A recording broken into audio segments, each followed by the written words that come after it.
I've been on this app for more than 5 years talking about the situation of my autistic and intellectually disabled son that is sentenced indefinitely, that's literally sentenced to life for showing symptoms of autism. He's diagnosed with autism and intellectual disability.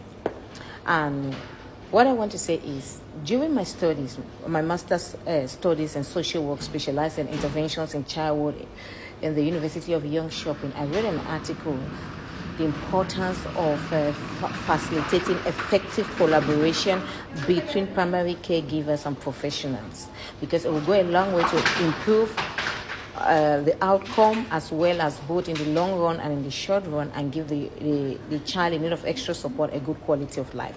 It means if the caregiver is in good, effective communication, has some form of effective communication with the speech and language pathologist, the special educator, the psychiatrist, the psychologist, the social worker, the disability case worker, the teachers, it will go a long way to give a positive outcome both in the long run and short run.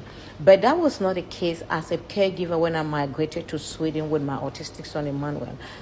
One of the remote reason why Emmanuel was sentenced was the fact that I raised my concerns about the side effects of his medication, and all hell break loose. They will organize more than 100 meetings, and in that meeting is just making a fool of you as a primary caregiver from Africa. It's all about making caricature of you. And sometimes when families or groups or individuals contact me behind or inbox me to want to know more, they ask me very pertinent questions. And some of those questions are, what happened, Becky?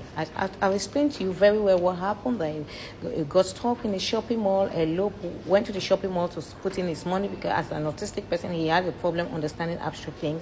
And the police asked him to leave, and he didn't leave. And one thing led to another, he was jailed. But before then, he had a pending case where he was beaten, pepper spray, teased by a police officer, and they came to court and the press charges are violent towards a public servant. One of the other question they will ask me is, how long are they going to lock him up indefinitely till this doctor that claimed to cure autism has cured his autism? So which means Emmanuel can end up dying in that place. And it's not a one-case thing. The thousands of African children, blacks on the autism spectrum, that they're not getting any support put in place, they're all locked up in maximum psychiatric prison. The next thing they will ask me is, who is helping you guys? Have you gotten a lawyer?